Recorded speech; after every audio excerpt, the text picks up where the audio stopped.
만나서 반갑습니다. 우리 옆 사람과 함께 인사 나누겠습니다. 잘 오셨습니다. 사랑하고 축복합니다. 반갑습니다. 네, 오늘도 그리스도 예수 안에서 평안하신 저와 여러분 되기를 주님의 이름으로 축복합니다. 꼭 남기고 싶은 말, 하나님을 사랑하라 라는 제목으로 함께 은혜를 나누도록 하겠습니다. 우리가 여행을 할 때는요, 그 여행하기 전에 수많은 두려움이 있죠. 우리가 어떤 길로 갈 것인지, 어떤 차를 타게 될 것인지, 누구를 만나게 될 것인지, 어떤 예기치 못한 상황을 만나게 될지, 그 시작은 참 두렵습니다. 낯선 환경이고요. 또 처음 보는 세상은 더 그렇죠. 그런데 우리가 여행을 마친 이후에는요, 안도감과 함께 할 말이 많아집니다. 할 말이 많아져. 내가 말이야, 거기 가봤더니 뭐가 있더라. 어떤 사람들을 만났는데 그 사람들이 그렇게 친절하더라. 너무 기분이 좋았어. 그 지역의 음식은 기가 막히더라. 말만 들었는데 직접 먹어보니까 환상적이더라. 할 말이 많아서 그 여행을 이제 하게 되는 사람들에게 조언을 하기 시작하는 거예요. 잔소리가 많아지죠. 예. 그래서 내가 누구를 만났는데 내가 어떤 고생을 했는데 나중에 깨달은 것은 이거였다라고 하는 것. 마지막 때에 일어나는 일이라고 생각합니다. 오늘이 귀하게 느껴지는 이유는 뭐냐면 12월 마지막, 어느덧 마지막 주 마지막 날이 되었어요. 오늘이 귀하다고 생각하는 건 뭐냐면요. 그래도 이 마지막 때에 우리가 생각할 수 있는 한 가지가 있다는 거예요. 모든 것이 하나님의 은혜였다라는 거. 지지고 볶고 수많은 일들이 있었지만 플러스 마이너스 플러스 마이너스 결국은 하나님께서 선을 이루어 내셨구나. 그 하나님의 은혜에 감사하게 되는 날이 되는 줄로 믿습니다. 우리 그 어르신들을 보면요, 한평생 살아오시면서 우리 수많은 고생들을 하셨어요. 얼마나 할 말이 많으시겠습니까? 조언해주고 싶고 또 많은 이들에게 교훈해주고 싶은 그런 말들이 너무너무나 많으실 거예요.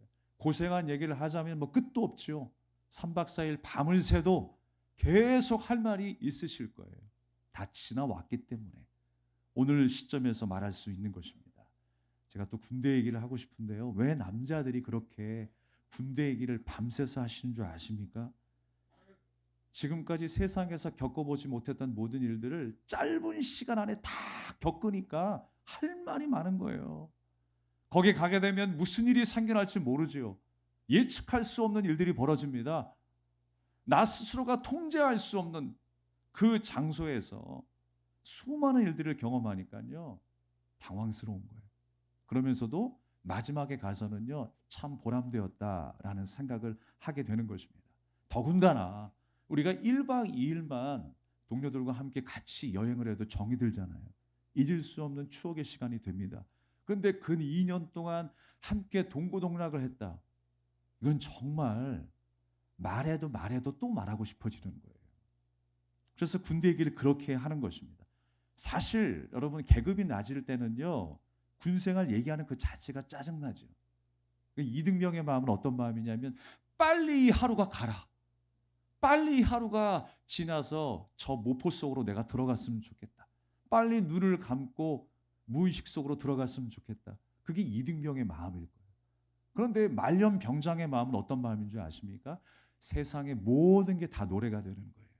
농담도 노래가 되고 세상의 심각한 이야기도 노래가 되고 하늘에 떠다니는 구름만 봐도 노래가 나오는 거예요. 그래서 제가 말년 병장들을 보니까 되도 않는 노래들을 그렇게 하더라고요.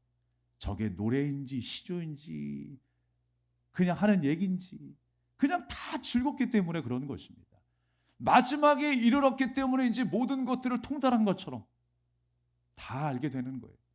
이제 좋은 날이 있을 것이라는 그 확신과 믿음으로 다시 시작할 수 있게 되는 것입니다.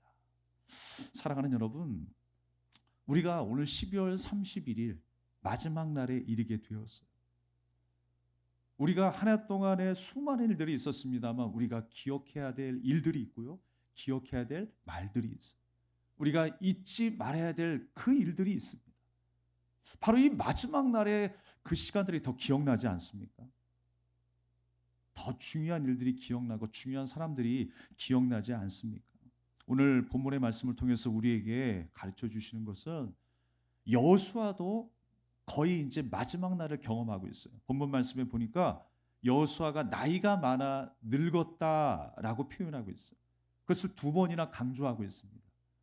이제 죽음을 바로 앞에 둔 마지막 시간이다라고 하는 거예요. 그런데 그 마지막 아주 절대절명의 중요한 그 시간에 이스라엘 백성들에게 여호수아가 했던 중요한 말이 있어요. 마지막에 이야기했으니까 얼마나 더 간절하겠습니까? 얼마나 더 하고 싶었겠어요. 그 중요한 메시지를 우리가 함께 나누려고 합니다. 오늘 상황으로 보게 되면 아주 평화로운 시기였습니다.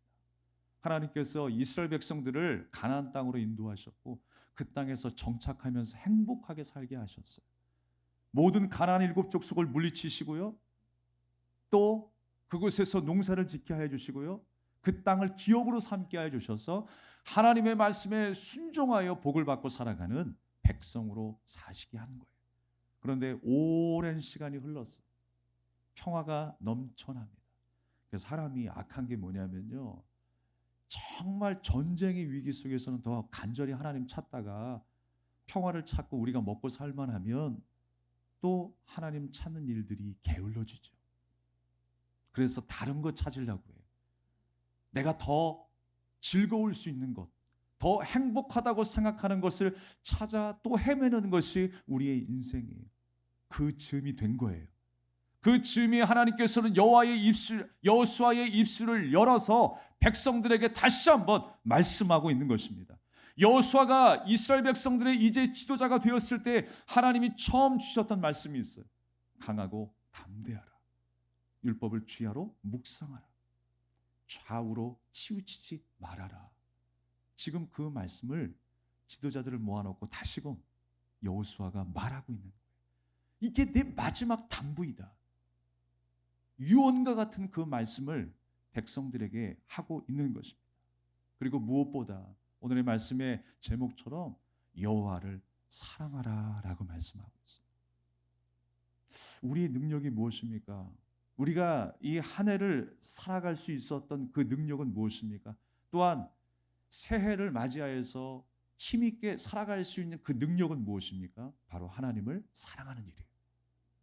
하나님의 말씀에 순종하는 일이 우리에게 능력이 되는 줄로 믿습니다. 오늘 이제 죽음을 앞둔 그 여호수아가 간절한 마음으로 백성들에게 전하고 있는 것입니다. 우리가 한 해를 지나고 나면 생각되어지는 것이 그것이죠. 내가 그때는 잘 몰랐어. 근데 지금에서야 알 것 같아. 왜 그때 그런 일이 있었고 내가 왜 그때 당신을 만나게 되었는지 지금에서야 조금 이해가 될 것 같아요. 하나님께서 왜 그런 일들을 만나게 하셨는지 지금에서야 조금 이해할 수 있을 것 같아요. 그래서 오늘이 귀한 거예요.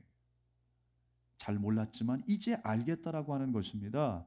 주님께서 나를 왜 그렇게 훈련하셨는지에 대해서 진솔한 고백을 할 수 있게 되는 시간. 바로 오늘 마지막의 시간이라고 생각합니다.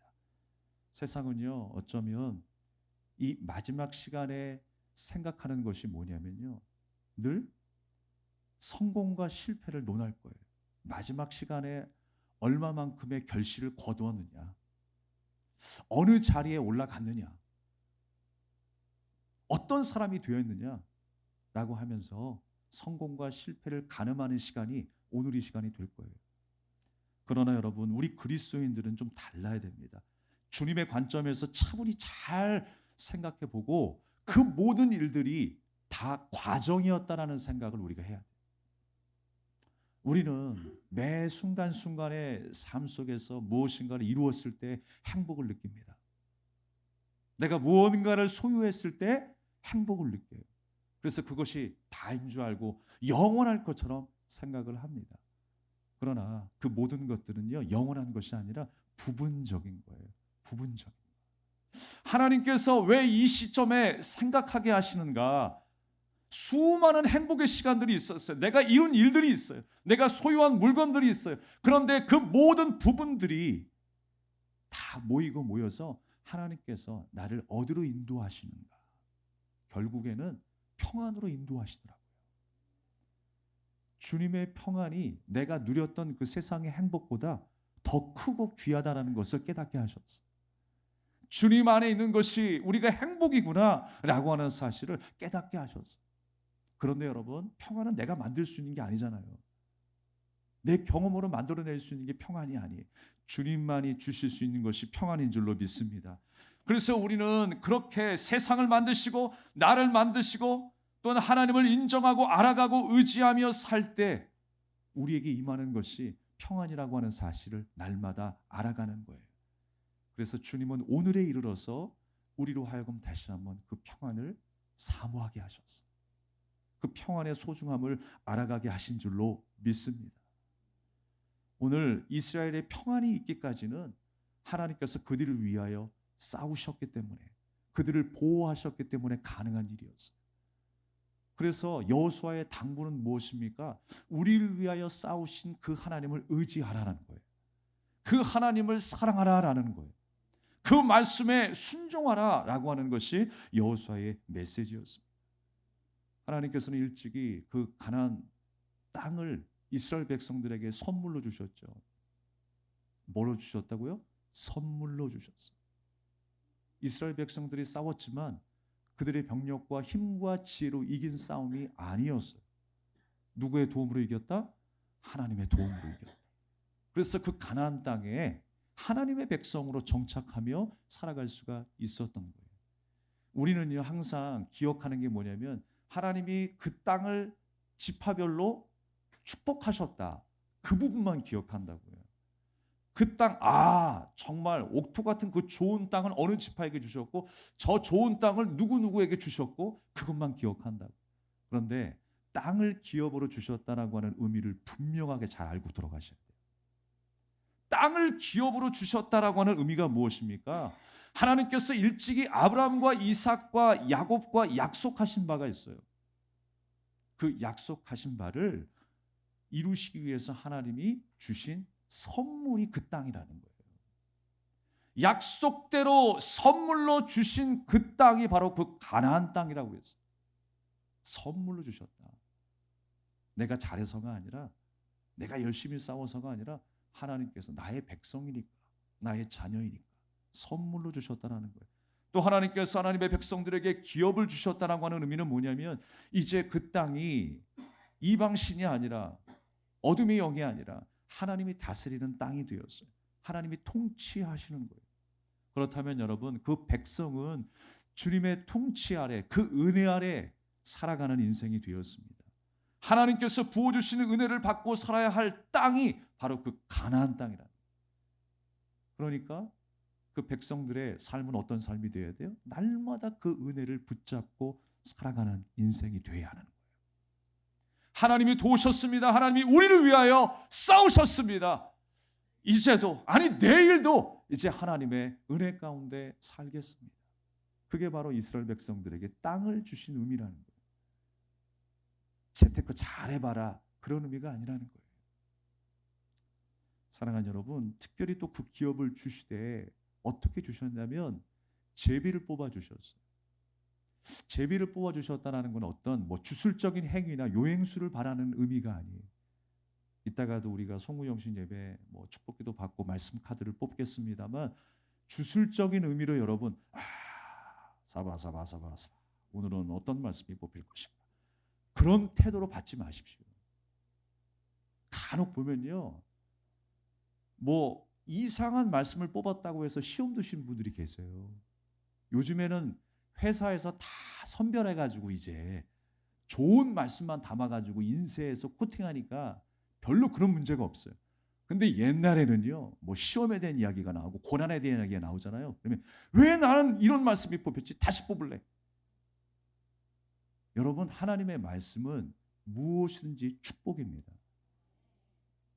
무엇이든지 평안으로 인도하시는 말씀이에요. 그런데 그걸 내가 잘못 해석해가지고 나 시험 받을 것 같아. 나 교회 안 나올 것 같아. 하나님의 말씀을 그런 식으로 받는 거는요. 제비 뽑는 거는요. 주술적인 행위예요. 점쟁이가 쌀 뿌려놓고 점 보는 거랑 뭐가 달라요? 별 차이가 없어요. 하나님의 말씀을 주신 그대로 받으시기 바랍니다. 내게 유익이 되는 그 말씀으로 받는 거예요. 내가 지금 이 순간에 되는 것도 안 되는 것도 하나님의 뜻, 멈춘 것도 나아가게 되는 것도 하나님의 뜻, 열매가 많음도 적음도 하나님의 뜻, 그 하나님의 뜻을 신뢰하며 살아가는 것이 우리의 본분인 줄 믿습니다. 그것을 지금 여호수아가 백성들에게 당부하고 있는 거예요. 특별히 여러분, 지파 가운데는요, 다 동일한 수준으로 살았던 지파가 아니었어요. 지파 가운데는 강한 지파가 있었어요. 사람이 많은 지파가 있었어요. 그러면 더 그 어떤 지파보다 훌륭한 지파로 각광을 받겠죠. 그러나 더 열악한 그 지파도 있었어요. 그래서 제비를 뽑는다라고 하는 의미는 뭐냐면 세력이 큰 지파가 비옥한 땅을 차지하지 못하게 하기 위해서. 이거는 우리의 힘과 우리의 지혜가 능하기 때문에 우리가 이런 비옥한 땅을 차지할 수 있어서 그거 하나님이 막으시려고. 이거는 너희가 잘해서가 아니라 내가 너희에게 선물로 주는 거야 라고 하는 사실을 알려주시기 위해서 제비를 뽑게 하신 거예요. 그러니까 여전히 이 말씀 속에서도 내 힘 빼고 하나님의 은혜 사모하라는 거예요.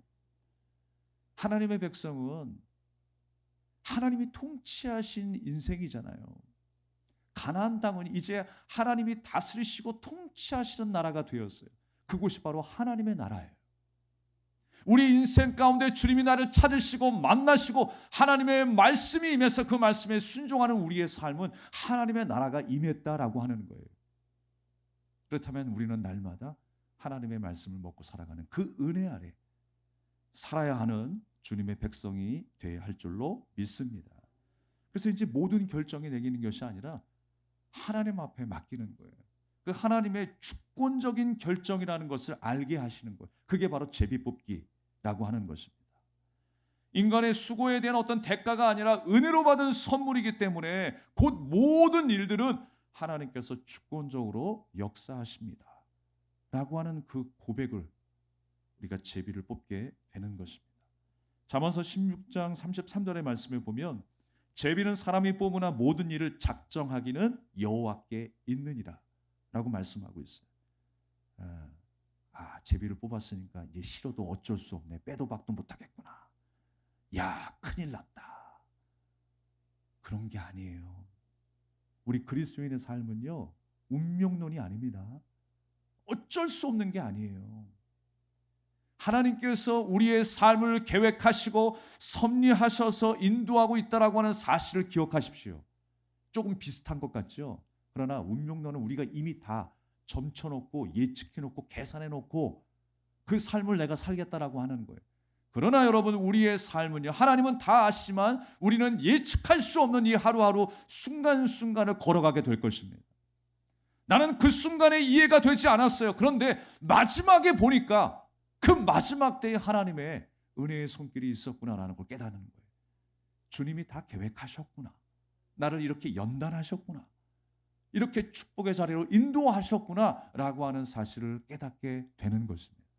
그래서 말씀에 보면 감당할 만한 시험을 주신다고 하잖아요. 그 당시에는 감당할 만하게 안 보여요. 너무 힘드니까.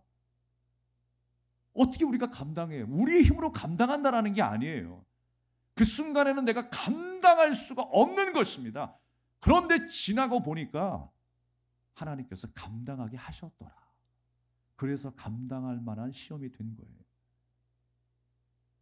그래서 여러분, 우리는 하나님의 섭리와 계획 가운데 살아가고 있음을 기억해야 하는 것입니다. 오늘 더불어서 여호수아가 당부했던 그 메시지 또 하나는 뭐냐면 남아있는 민족들 중에 들어가지 말라는 거였어요. 하나님의 말씀에 순종하면서 좌로나 우로나 치우치지 말라는 메시지와 함께 남아있는 민족들에게 들어가지 말라. 그것이 바로 그 마지막에 간절히 여호수아가 백성들에게 들려주었던 메시지였어요. 완전히 멸한 것 아닌가요? 하나님께서 일부를 남겨놓으셨어요. 가나안 땅에 일곱 족속, 하나님을 믿지 않냐고 바알을 섬겼던 그 일곱 족속이 완전히 멸절된 게 아니라 일부가 남았다? 사실 전능하신 하나님의 능력이라면 말씀 한마디에 다 쓸어버리실 수 있어요. 아무런 문제가 되지 않아요. 그런데 하나님께서 일부를 남겼다라고 하는 의미가 무엇일까요? 또 싸우라는 거예요. 날마다 싸워야 한다라는 거예요. 지금까지도 그 싸움은 계속되는 거예요. 육적인 싸움이 아니라 영적인 싸움을 하셔야 되는 것입니다. 여러분, 가나안을 멸하고 정복했다라고 하는 의미는 무엇입니까? 육적인 싸움을 우리에게 보여주시지만 사실 그것은 이스라엘 백성들 그 마음속에 그들의 영적인 삶 속에 일어나야 될 싸움이었다는 거예요. 하나님을 떠나서 우상을 섬겼던 모든 마음들, 교만과 세상의 모든 악한 모든 마음들, 그거 쳐서 멸하라는 거예요. 그런데 한순간에 그냥 싸워서 추억으로 끝나는 전쟁이 아니라 매일의 삶 속에서, 매 순간의 삶 속에서 우리 안에 일어나야 될 전쟁이 되어야 한다는 거예요. 여러분, 오늘도 싸워 승리하시기 바랍니다. 평생의 삶에 내 안에 있는 모든 거짓과 싸워 승리하시길 바랍니다. 내 안에 있는 영적인 가나안 족속과 싸워서 우리는 이겨야 하는 거예요.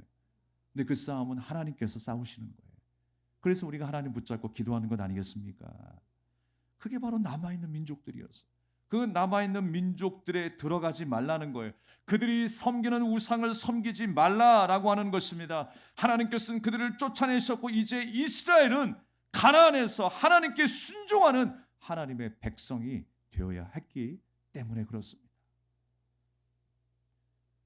그렇게 간절히 지도자들에게 당부하고 있는 것입니다. 남아있는 민족들 중에 들어가지 말고 그들의 신들을 섬기지 말라. 그 싸움은 오늘도 계속되어야 합니다. 그러면 여러분, 오늘 11절의 말씀처럼 종합적인 말씀은 무엇입니까? 여호와를 사랑하라 라는 것이었어요. 총칼 들고 싸우는 것이 아니라 무엇을 사랑하느냐가 우리의 승패의 관건이 될 것입니다. 오늘 한 해도 우리가 하나님을 사랑함으로 인하여서 이겼던 수많은 일들이 있어요. 내년 한 해도 하나님을 사랑하는 것이 우리의 무기가 되어 승리하게 될 것입니다. 우리가 지난 날을 돌아다 보면요, 하나님을 사랑하지 않았기 때문에 겪었던 갈등이나 문제들이 참 많아요. 오늘 읽지는 않았지만 13절의 말씀에 보면 확실히 알라, 너희 하나님 여호와께서 이 민족들을 너희 목전에서 다시는 쫓아내지 아니하시리니 그들이 너희에게 올무가 되며 덫이 되며 너희의 옆구리에 채찍이 되며 너희의 눈에 가시가 되어서 너희가 마침내 너희 하나님 여호와께서 너희에게 주신 이 아름다운 땅에서 멸하리라. 하나님을 사랑하지 않았을 때에 나타나는 일들, 괴로움들이에요. 우리가 한 해 동안에 하나님을 사랑하지 않은 일들 때문에 우리 안에 갈등과 오해와 번민들이 참으로 많았을 것입니다. 하나님보다 더 사랑하는 나 때문에, 나를 더 사랑했고 내가 하는 일을 더 사랑했기 때문에 이웃을 돌아보지 못해서 갈등이 일어나고 하나님의 영광을 가리는 일들이 얼마나 많이 있었습니까? 부디 내년 한 해는요, 정말 하나님을 사랑함으로 인해서 우리 베들교회가 더 하나가 되고 마음과 마음이 통해서 주님의 마음을 시원하게 드릴 수 있는 우리 베들의 온 식구들이 될 수 있기를 주님의 이름으로 축복합니다. 말씀을 정리하겠습니다. 많은 분들이 매년 열심히 사시다가 보니까요, 자신을 위한 일을 별로 하지 않는다라는 거예요. 자신을 위해서 별로 일을 하지 않는다라는 거예요. 그래서 이제는 자신을 사랑하고 자신을 위해 투자하라라고 이야기합니다. 저는 이 말을 들었을 때에 그냥 단순하게 육체적으로 편안하고 안락한 여가 생활을 즐기라라고 하는 의미로만 들려지지 않았어요. 자기를 위해서 일하라라고 하는 그 말이 나를 잘 관리하라라는 말로 들렸어요. 여러분, 부디 이제 내년에는 더 여러분의 삶을 잘 관리할 수 있길 바랍니다. 주님의 사람으로 잘 관리하십시오. 하나님의 말씀으로 잘 관리하는 여러분이 되시길 바랍니다. 그래서 우리가 주님과 함께 멍에를 매무로 주님이 걸어가시는 길을 나도 따라가겠습니다. 날마다 그 믿음의 고백으로 사시는 여러분들이 되시길 바랍니다. 이 멍에를 맨다라는 게 뭐예요? 주님이 가신 길을 나도 따라가겠습니다 라고 순종하는 거예요. 여호수아가 걸었던 그의 신앙의 발자취처럼 이스라엘 백성들이 똑같은 그 길을 걷기를 원했어요. 하나님이 기뻐하시는 삶. 사실 여러분, 정결의식 때에 하나님이 원하시는 그 암소가 뭐였냐면 멍에를 매지 않는 암소였어요. 그것을 하나님께서 받으셨거든요. 이 멍에를 맸다는 게 뭐냐면 죄의 지배 아래 살아가고 있는 우리 죄악된 인간을 의미하는 거예요. 우리 죄 때문에 우리는 하나님 앞에 예배할 수 없었고 하나님의 그 은혜와 평안, 그 복을 누릴 수가 없었다고요. 그런데 독생성자 아들 예수 그리스도를 이 땅에 보내주셔서 나의 모든 죄의 멍에를 매게 하셨어요. 그래서 주님이 나와 함께 하심으로 인하여 그 멍에를 매신 예수 그리스도의 그 은혜로 말미암아 나는 주님의 생명을 누리는 자녀가 된 것입니다. 우리는 오늘도 이제 새롭게 다가오는 2024년에 하나도 주님과 함께 멍에를 매는 그 은혜의 지배 속에 살아갈 수 있는 저와 여러분의 삶이 되어야 할 줄로 믿습니다. 오늘 이 말씀을 기억하시면서 우리가 함께 찬양하며 기도하겠습니다.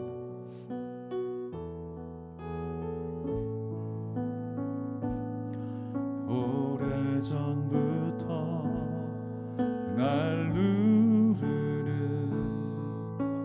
내 안에 깊은 절망,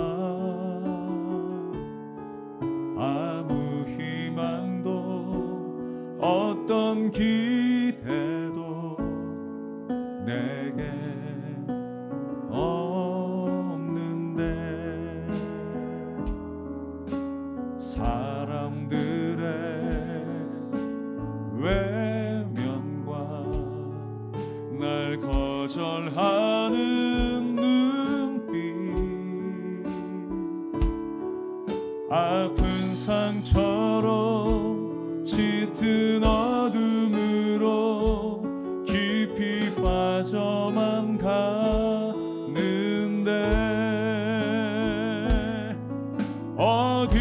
어디선가 내게 들리는 하나님 아들 주님이 이야기, 그분이라면 그의 옷자락이라도 내 마지막 소망이니 주님을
끝자락에서 전해지는 사랑 내게 임한 주님의 능력 날 누르는 아픔의 근원을 고치셨네 날 바라보시네 나의 연약한 주님은 아시네 깊은 절망에서 날 자유케 하신 사랑 나 찬양해. 사랑하는 여러분, 주신 말씀을 기억하면서 우리가 함께 기도하겠는데요, 오늘 주신 말씀처럼 우리가 함께 찬양했던 그 가사 속에 나타난 혈루병 여인처럼 마지막과 같은 그 인생 가운데에 하나님의 깊은 은혜를 체험하게 된 거예요. 12해라고 하는 것은 갈 때까지 갔다라는 거예요. 사람의 방법으로, 세상의 방법으로 더 이상 해결할 수 있는 능력이 없다라는 거예요. 그때 예수님을 만나서 그 절박한 믿음으로, 그 간절히 하나님의 은혜를 사모하는 마음으로 주님을 찾은 거예요. 여러분 절망 중에 계십니까? 가장 밑바닥과 같은 마지막 선상에 여러분들이 서 계십니까? 두려워하지 마십시오. 그때가 진정 하나님의 역사를 체험할 때인 거예요. 하나님의 사랑의 손길을 체험할 때인 거예요. 여러분, 우리의 힘은 무엇입니까? 다른 것 없습니다. 하나님을 사랑하는 데 우리의 능력이 있는 거예요. 주님 사랑합니다. 주님 사랑합니다. 이 고백이 여러분의 입술에서 떠나지 않기 간절히 원합니다. 하나님을 사랑하는 것이 나의 능력이 되게 해달라고 우리 간절한 마음으로 함께 주님 앞에 기도하겠습니다.